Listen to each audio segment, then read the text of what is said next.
देखा जाए, सबों को प्रणाम, नमस्कार।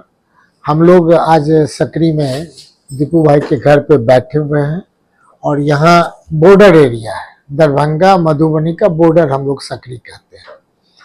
तो मेरा मानना है कि ये बॉर्डर पे हमारा सूरी समाज का अगर ये मैसेज आता है कि हम लोग को भी अपने आरक्षण के लिए, क्योंकि आप देख रहे होंगे कि जो बिहार का परिस्थिति है, जो जातिगत गणना हुआ, जो देश को में जो जातिगत गणना 12 वर्ष पे होना चाहिए था, लगातार एक और हमारा नहीं संवैधानिक अधिकार है, हर एक इंडिविजुअल का है, लेकिन कुछ गलतियां हो जाती है। तो गलतियों को जब तक हम नहीं सुधारेंगे कैसे होगा। हम तो कहते हैं हर एक आदमी मैग्नीफाइंग ग्लास है, छोटी लकीर के आगे के अगर छोटा छेद है उस पर मैग्नीफाइंग ग्लास लगा दो तो बड़ा आपको छेद दिखेगा। तो हम समझते हैं जितनी सहनशीलता के साथ सूरी समाज आगे बढ़ा, लेकिन जो आरक्षण का नियम है उसके आधार पे हम बहुत पीछे चले जा रहे हैं, जहां हमें भी आगे आने की आवश्यकता है। इसलिए 8 जून को पटना के बैठक के बाद निश्चित तौर पे पूरे बिहार में सूरी समाज दिल्ली का भी बैठक करने का प्रयास करेगा, क्योंकि लड़ाई केवल यहीं का नहीं है।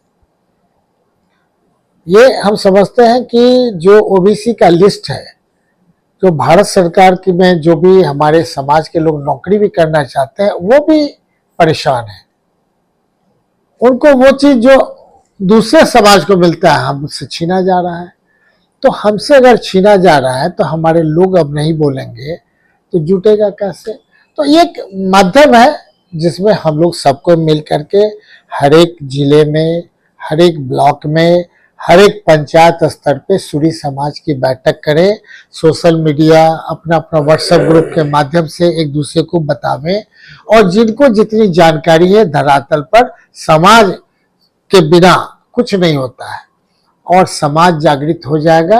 निश्चित तौर पे आने वाला जो हमारे समाज के जो भविष्य है, जो आज के दिन में 20 साल 25 साल के हैं वो भी परेशान है, लेकिन जो 60 साल से ऊपर हो गए हैं वो लोग तो सोच के चले हैं कि हमें आरक्षण चाहिए ही नहीं।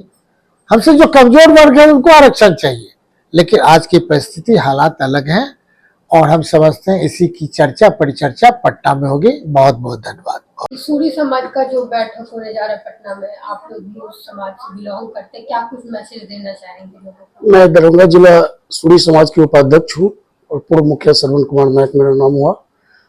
हम लोगों के बीच में अभी हमारे विधायक जी मधुबनी से पधार करके यहाँ हैं, उनको मैं सादर अभिनंदन करता हूँ। साथ साथ हमारे यहाँ समाज के सभी व्यक्ति, हमारे स्वजातीय बंधु बैठे हुए हैं, उनको भी मैं प्रणाम करता हूँ। हम लोगों का उद्देश्य है कि 8 तारीख को बापू सभागार में अपने स्वजातीय बंधु के साथ पहुंचना, क्योंकि उसका मुख्य उद्देश्य है कि हम लोगों को अति पिछड़ा में शामिल किया जाए। क्योंकि अति पिछड़ा में शामिल इसलिए किया जाए क्योंकि और भी जो हमारे 10 स्वजातीय हैं उनको उसका लाभ मिल रहा है और हम लोग उस लाभ से वंचित हो रहे हैं। इसीलिए हम लोग का एक ही उद्देश्य है कि हम लोगों को बापू सभागार में एक मत करके सरकार को ये दिखलाना है कि नहीं, हम लोग भी संगठित हैं, आप हमको भी उसमें लीजिए। इसीलिए हम लोग पूरा उसमें भरने का प्रयास करेंगे।